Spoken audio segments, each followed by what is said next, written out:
enter another phone from OnePlus. And this is one of the phones that was popular back then, si OnePlus Ace. This time around, OnePlus Ace 3 na, or better known as the Oneplus 12R sa global. Itong phone na ito is a China ROM variant and it has a lot of good specs inside. Snapdragon 8 Gen 2 ang kanyang processor, LTPO AMOLED ang kanyang display, Corning Gorilla Glass Victus 2 ang kanyang protection, aircraft grade daw ang kanyang aluminum alloy na side frames. Ang meron dito is the ColorOS 14 inside Android version 14. And ang kanyang 12256 would come at a price point of 25,000 pesos. More details after this quick intro.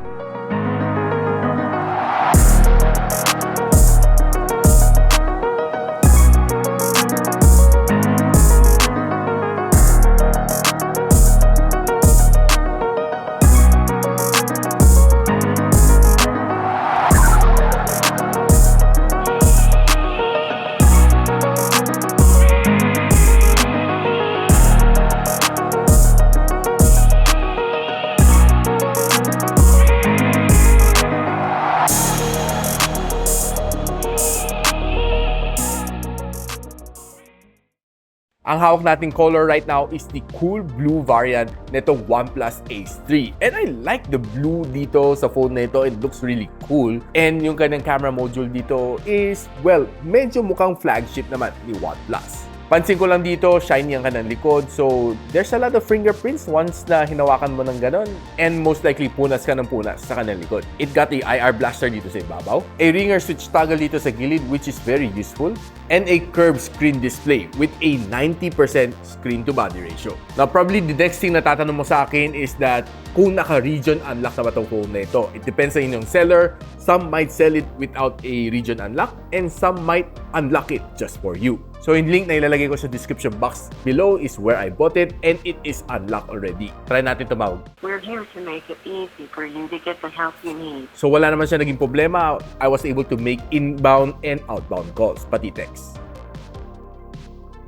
Now, itong phone na ito comes with a Qualcomm Snapdragon 8 Gen 2, which is quite powerful enough and nabigyan ako ng 1.6 million points. And if you further break it down, ito makikita mo. 3,600 points ang kanyang best loop score dito sa 3D Mark na stress test. And ang kanyang stability is 92.6%. Ito ang score niya dito sa Geekbench. And ito naman kanyang GPU score sa Geekbench. Ito naman performance niya dito sa thermal throttling test. You'd see okay naman siya green all the way from 0 to 10 minutes. And nung huling 5 minutes, medyo naging yellow-green siya. And it throttled to 82% ng kanyang best performance. Now, ang battery nito is a 5,500 mAh of battery which can support up to 100 watts na super VOOC charge dito. And I was surprised na ang bilis din niya mag-charge from 0 to 100. It takes less than 30 minutes to complete the charging cycle. And using it for a whole day, kayang-kaya naman na magtagal. Walang problema. And based dito sa aking testing, dito sa kanyang screen on time, kasi tinry natin ang kanyang PC Mark na battery stress test, nag-fail siya ng 2 beses. So, I did it manually and I was able to squeeze out 12 hours of screen on time. Now, one thing that you would appreciate dito sa phone na ito, it has a big screen. 6.78-inch na LTPO AMOLED display. Ang ganda ng kanyang curved screen dito sa phone na ito. And it also has a maximum brightness of 4,500 nits on top of its 120Hz of screen refresh rate. And definitely, when you're swiping left and right, sobrang smooth dahil sa kanyang mataas na refresh rate. And if you're watching mga favorite reels nyo or shorts dito, scroll lang kayo ng scroll, I'm pretty sure it's really smooth. And another good news is that meron siyang level 1 na Wi-Fi security level, meaning you can watch HD on this one.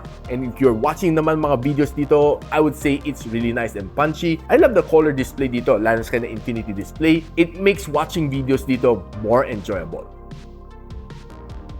Now, meron siyang stereo speaker dito sa phone na ito, medyo malaki ang butas dito sa ilalim, and isang maliit na butas dito sa ibabaw. So I'm pretty sure that there is a imbalance dito when it comes to sound. But we're going to test it out. Pakinggan lang natin kung kamusta naman kanyang sounds.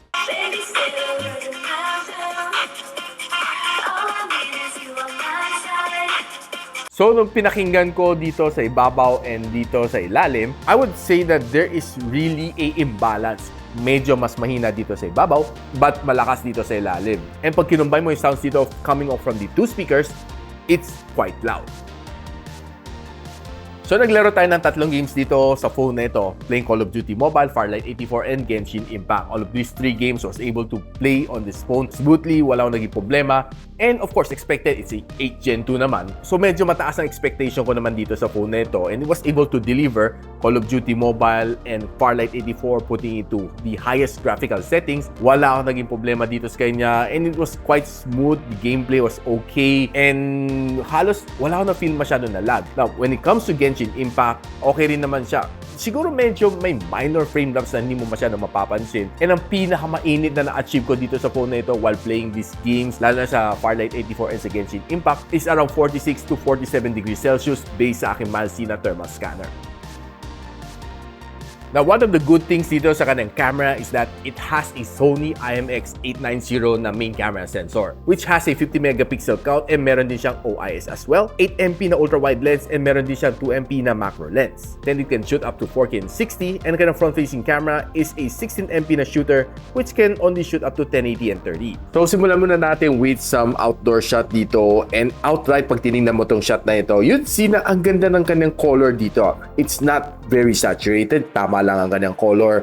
And what I like dito sa kanya is magandang details ng mga bato na nakukuha ko dito sa kanya, especially when you zoom it in. Now, if you look at itong shot na ito, you'd see pag zoom in mo, yung mga alambre, yung mga vines dito, and mga ugat dito, very nice ang kanyang mga details dito, kuhang-kuha. And even taking in some flower shot like this one, you'd see a lot of details din dito sa kanyang petals. Now, if you're playing with kanyang ultra-wide lens, this is how it looks like. Then this is the normal lens, 2x zoom, and this is the 5x zoom. You'd see pag zoom in mo na 5 times, well, okay pa naman. Not so bad ang ganang photo, but pag zoom in mo pa ng husto, you'd see medyo grainy na siya. Now, one thing that you should notice dito is ang ganang ultra-wide lens, ang ganang normal lens, iba ang color ng sky. This one is a little bit more lighter blue. This one is a little bit more of a navy blue ang ganang sky. Now, if you look at yung ganang 2 times, yung ganang 1 time zoom, almost the same naman ang color ng ganang sky. And if you zoom it in sa 5 times zoom, well, not so far ang kanilang color. Except si ultra-wide lens, siya lang naiiba sa color. Now, one thing that you appreciate din dito sa camera niya is that when you're taking in mga sky shot, you'll see a lot of details sa kanyang clouds. When you're taking photos like this one, ma-appreciate mo siya, parang bulak lang siya in the sky. And pag zoom in mo, you'll see a lot of very nice details din sa kanya. And some more other sky shots, you'll see really nice ang kanyang details sa clouds. Now, taking in some sunset shot dito sa Navotas Bay, you'd see this is a ultra-wide shot. This is a normal shot. This is a 2x zoom. And this is a 5x zoom. Now, if you're looking in sa 5x zoom, medyo blurred na pag zoom in mo siya. But nevertheless, yung kind of sunset is looking good. Na kung kumuha ka naman ng mga indoor photography, this is how it looks like. Very clear ang mga details na dito when it comes to mga signage na may color. And further in, taking in some more shots like this one are not so bad. Now, mga shots like this one are really nice and very detailed pag tinignan mo kanyang acorn. Chinese New Year dito sa SM North EDSA, you'd see the dragon dito. Ang ganda ng pagkakuha ko dito. Now, kung mahilig ka naman sa food photography, you'd really love itong camera niya dahil this one was able to take in some really nice food shot, and you'd see a lot of details dito sa mga sandwiches na nakuha natin. Pati mga sesame seeds dito, pag zoom in mo, kitang-kita mo lahat ng details nila. Pati itong mga floss na ito, you'd really love to eat it kung nakita mo. And taking some shots dito sa mga dim sum na nakain ko, you'd see pag zoom in mo, kitang-kita mo yung mga small details na gusto mo makita on a food shot. Now, tinry ko rin naman mag-night photography dito using this phone, and I was impressed that it was able to perform. You'd see this is around mga 7 in the evening, and this was a nice shot. And makita mo yung sky, medyo in-enhance ng konti ang kanyang color to make it look a little bit better. Now, taking a look naman sa kanyang selfie camera, I would say the front-facing camera is able to perform on outdoor condition. And taking some photos like this one ain't so bad. And tinry naman natin din sa indoor photography, I'd say not so bad ang mga details na nakaka-capture ko dito sa kanyang front-facing camera. Now, ito naman itsura ang kanyang camera when you're using it outdoors. A little bit shaky, not super-duper stable, but not so bad ang kanyang quality. Medyo nag-glare lang siya dahil sa kanyang sunlight. And this is how it looks like naman when you're using it indoor. Talagang mapafeel mo medyo shaky talaga siya, no? Not to the point na sobrang nakakahilo, but well, could have been stabilized kung gumamit ka ng gimbal for this phone. And using kanyang rear camera, taking a 4K shot, this is how it looks like. And it's quite stable. Panning left and right, parang may gimbal ka lang hawak. Kita niyo ang kanyang movement. Now, guys, ano masasabi ko dito sa OnePlus Ace 3? Value for money nga ba itong phone na ito? I would say yes, kasi 8 Gen 2 na siya and it's quite powerful. Ang kanyang camera is really performing as expected dito sa phone na ito. And this one, I would say it's still a better buy as opposed sa Oppo Reno 11 5G. So, this one giving you the better shot, indoor and outdoor, better low light photography, and even better processor. So if you're comparing it side by side, pareho naman siya ng 25,000 pesos. This one has a 8 Gen 2 and si Reno 11 only has a Dimensity 7050. So definitely this one is the better buy over sa Oppo Reno 11 5G, which I can highly recommend the phone na ito. So be it a gamer ka or a camera enthusiast, this one would definitely nail it para sa'yo. So if you're interested to know kung saan nyo pwede mabili itong phone na ito na naka-region unlock, link on the description. And if you like this video, don't forget to share it to your friends, and a subscription to this channel would definitely be awesome. And I'll see you on my next video. And so, ako para si Richmond, and you're watching Gadget Sidekick.